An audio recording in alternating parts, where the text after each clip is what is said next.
एक छोटे से कस्बे में अंकिता और उसकी माँ रहते थे।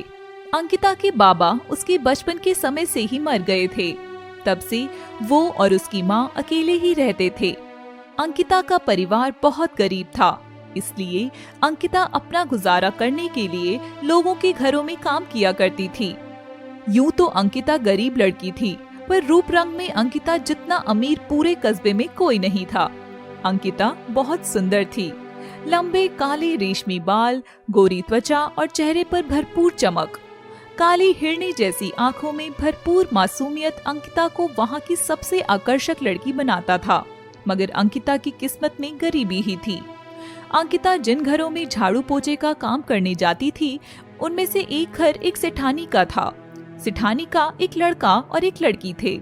अंकिता अक्सर उन्हें देखा करती और मन में सोचती, इनकी जिंदगी कितनी अच्छी है, इन्हें कितना अच्छा खाने को मिलता है और यहाँ मैं इतना काम करती हूँ, तब भी कभी कभी मुझे और माँ को भूखा सोना पड़ता है। अंकिता, जाकर रवि के कमरे में चाय देकर आ, उसके दोस्त भी आए हैं। अंकिता सेठानी के बेटे रवि के कमरे में चाय देने जाती है और देखती है वहाँ उसके 4 दोस्त भी थे। अंकिता चुपचाप चाय रखकर आ जाती है। यार, तेरी नौकरानी तो हीरोइन जितनी सुंदर है, तूने कभी बताया नहीं। हाँ, बस कभी मैंने भी ध्यान नहीं दिया। पर यार, ये तो बला की खूबसूरत है, इससे तो हमें मिलना ही चाहिए। और रवि भी उनकी बात मान लेता है। उस दिन जब अंकिता सभी काम निपटाकर घर जा रही थी, तभी घर के बाजू वाली गली में रवि और उसके दोस्त उसके आने का इंतजार करते हैं। जैसे ही अंकिता आई, उसे छेड़ने लगते हैं। कहाँ जा रही हो? वो छोटे साहब जी, घर जा रही हूँ, माँ अकेली है। तो हमारे घर चल लो, हम भी तो अकेले हैं। मुझे जाने दीजिए, हटिए।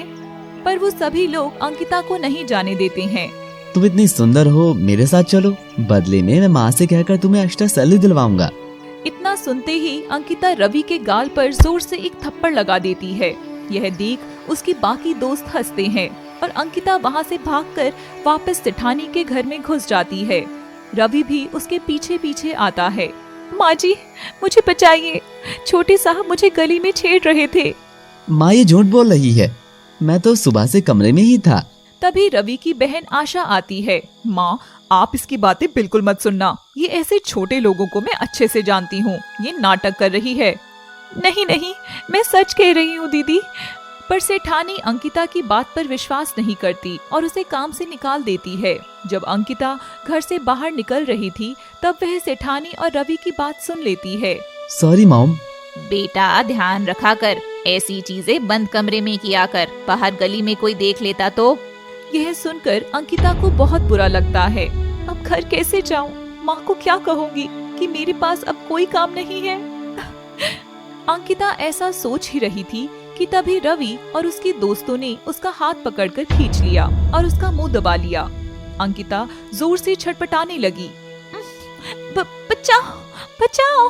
रवि और उसके दोस्त अंकिता को उठाकर दूर ले गए कि तभी अंकिता उनके चुंगल से बचने की कोशिश करती है और रवि उसका दुपट्टा खींचकर फाड़ देता है और उसके गाल पर जोर से एक थप्पड़ मारता है। मुझे मारेगी तू, एक नौकरानी होकर? तुझे तेरे रूप का घमंड है ना? रुक, तुझे अभी बताता हूँ। ये सारी घटना दूर खड़ी काले कपड़ों में एक औरत देख रही थी।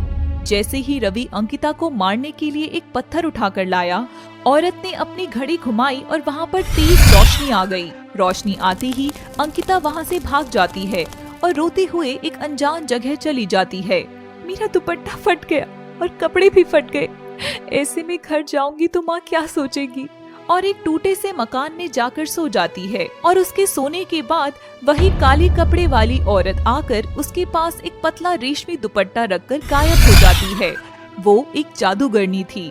अगली सुबह जब वो उठती है तो देखती है कि उसके बगल में एक दुपट्टा है जो बहुत ही कोमल था और चमक मार रहा था। वो इधर उधर देखती है और पूछती है, क्या ये दुपट्टा किसी का है?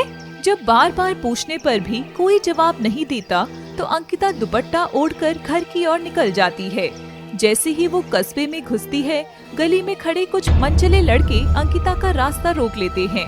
हट जाओ मेरे रास्ते से, मुझे घर जाने दो। अरे, इतनी सुंदर बनकर कहाँ जा रही हो? हमें भी ले जाओ कभी अपने साथ। और अंकिता की ओर अपना हाथ बढ़ाते हैं कि तभी दुपट्टा हवा में उड़कर उन लोगों को मारने लगता है और एक लड़के के हाथ को बांधकर पीछे की तरफ मोड़ देता है। सभी लड़के यह देखकर डर जाते हैं। बाप रे, ये तो कोई सुंदर लड़की नहीं बल्कि काला जादू करने वाली चुड़ैल लगती है। बचाओ, हमें बचाओ, अरे बचाओ, भागो भागो यहाँ से। अंकिता यह सब बहुत आश्चर्य से देख रही थी पर समझ नहीं पा रही थी कि आखिर अभी यहाँ हुआ क्या था। जैसे ही वो लोग भाग जाते हैं दुपट्टा अपने आप ही शांत होकर जमीन पर गिर जाता है पर अंकिता उसे उठाती नहीं है। हे राम, ये क्या भला है? कहीं सच में यह कोई काला जादू तो नहीं? मुझे जल्दी अपने घर जाना चाहिए। और अंकिता घर चली जाती है। दुपट्टा भी उसके पीछे पीछे उड़ता हुआ उसके घर की दीवार से लग जाता है। कहाँ रह गई थी कल तुम? मुझे कितनी चिंता हो रही थी तुम्हारी। कुछ नहीं माँ, कल सेठानी ने मुझे काम से कस्बे से बाहर भेज दिया था। अच्छा, पर आज सुबह सेठानी और उसका बेटा यहाँ आए थे और बोले कि उन्होंने तुझे काम से निकाल दिया क्योंकि तूने उनके यहाँ चोरी की थी। यह सुनते ही अंकिता जोर से रोने लगती है और अपनी माँ को सारी बात बताती है। उसकी माँ उसे सीने से लगाकर चुप कराती है। दुपट्टा भी अंकिता की सारी बातें सुन रहा था और वो उड़ता हुआ सेठानी के घर पहुँचता है। सेठानी की बेटी आशा कमरे में म्यूजिक सुन रही थी। यही सही मौका है इस दुष्ट से अंकिता की बेइज्जती का बदला लेने का। दुपट्टा खिड़की में उड़ता हुआ आशा के कमरे में जाता है और उसके चेहरे से लिपट जाता है। कौन है? बचाओ, बचाओ। दुपट्टा जोर से दरवाजे को धक्का मारकर बंद कर देता है और अपने आधे हिस्से को झाड़ू पर लिपटकर आशा को खूब मारता है। आशा का चेहरा कपड़े से ढका होने पर वह कुछ नहीं बोलती। ले चुड़ैल ले, मेरी अंकिता को तंग करेगी तू। अगर गलत लोगों का साथ देगी तो मैं इंसाफ करने आऊंगा और ऐसे ही तेरी बैंड बजाऊंगा। तरह पिटाई करता है। आशा बेहोश हो जाती है और दुपट्टा उड़कर बाहर चला जाता है। थोड़ी देर में सेठानी कमरे में आकर आशा को बेहोश पाती है और उसे उठाकर बिस्तर पर रखती है। कुछ देर बाद, मॉम मुझे बचा लो, वो मुझे मार डालेगा। कौन मार देगा? बाहर से तो कोई भी नहीं आया था। तेरी ये हालत आखिर की किसने? मॉम, वो कोई इंसान नहीं बल्कि कोई जादुई चीज थी, कोई चादर जैसी। मैं देख ही नहीं पाई, उससे पहले ही उसने मुझे मारना शुरू किया। पता नहीं क्या बोल रहा था, गलत लोगों का साथ दूंगी तो इंसाफ करने आएगा। हाँ। और दर्द की वजह से वह फिर बेहोश हो जाती है। सेठानी यह देखकर बहुत डर जाती है और मंदिर में पूजा करने जाती है। जैसे ही सेठानी मंदिर की गली के पास पहुंचती है, जादुई दुपट्टा उड़ता हुआ उसका पीछा करने लगता है। सेठानी दुपट्टे को देख लेती है और उसे आशा की बात याद आती है।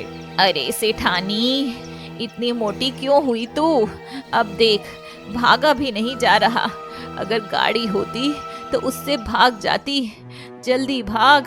अच्छा, गाड़ी चाहिए सेठानी जी को? अभी देता हूँ गाड़ी। दुपट्टा पास खड़ी सब्जी की रेडी के पहिए को पकड़कर सेठानी के पास ले आता है और सेठानी के पाँव से लिपटकर जोर से उसे रेडी पर पटक देता है और रेडी को धकेलता है। अरे मर गई रे, बचाओ तो कोई। आज तो मुझे साक्षात यमराज के दर्शन करा दिए इसने तो। चिल्ला और चिल्ला, मेरी अंकिता भी ऐसे ही रोई होगी। और सेठानी को सबक सिखाता है और उड़कर गायब हो जाता है। तभी वो देखता है कि सेठानी के घर में रवि के वही मनचले दोस्त आए हैं। दुपट्टा पेड़ की ओट में छुपकर उनके बाहर आने का इंतजार करता है। जैसे ही वो चारों बाहर आते हैं, दुपट्टा उन चारों को मजा सिखाता है। किसी की टांग पकड़कर घुमाता है तो किसी को पेड़ से लटका देता है और चारों को बहुत मारता है। बस करो, हम और मार नहीं खा सकते, हमें जाने दो, छोड़ दो हमें। हाँ, ठीक इसी तरह उस दिन मेरी अंकिता भी चिल्लाई होगी। अब पता चला ना उसे कितना बुरा लगा होगा। तुम्हारा इंसाफ तो मैं ही करूँगा। और वहाँ से उड़कर अंकिता के घर पर चला जाता है और कहीं छिप जाता है। थोड़ी देर में अंकिता के घर के बाहर कुछ शोर होता है। अंकिता और उसकी माँ देखती हैं तो बाहर सेठानी की बेटी और रवि के दोस्त थे। वो सभी अंकिता के पाँव में गिर जाते हैं। हमें माफ कर दो बिटिया, हम कभी ऐसा नहीं करेंगे। तू कहे तो मैं तेरा आशा के कॉलेज में दाखिला भी करवा दूंगी। हाँ, हमें माफ कर दो दीदी, हम फिर कभी ऐसे नहीं करेंगे। बस हमें उस दुपट्टे से बचा लो। अंकिता उन्हें माफ कर देती है और वो चले जाते हैं। मैं जानती हूँ तुम यहीं छुपे हो, इधर बाहर आओ। दुपट्टा बाहर आता है और अंकिता खुश होकर उसे पहन लेती है। उसकी माँ भी खुश होती है। अभी बदला पूरा नहीं हुआ, उस छछूंदर को आवाज लगाओ, मुझे उसे सबक सिखाना है। अंकिता रवि को बाहर बुलाती है। रवि गुस्से से बाहर आकर अंकिता को थप्पड़ मारने के लिए हाथ उठाता है तू फिर आ गई, ला तेरा नया दुपट्टा भी फाड़ देता हूँ। कि तभी दुपट्टा रवि का हाथ पकड़कर जोर से घुमाकर तूफान पैदा करता है और रवि उस तूफान में उड़कर दूर पानी की टंकी पर जाकर गिरता है। सभी लोग यह देखकर बहुत हंसते हैं। फिर रवि भी अंकिता से माफी मांगता है और साथ ही तमीज से पेश आता है और गांव के मनचले लड़के भी अब किसी लड़की को नहीं छेड़ते थे, क्योंकि उन्हें इंसाफ के जादुई दुपट्टे की पिटाई का डर रहता था।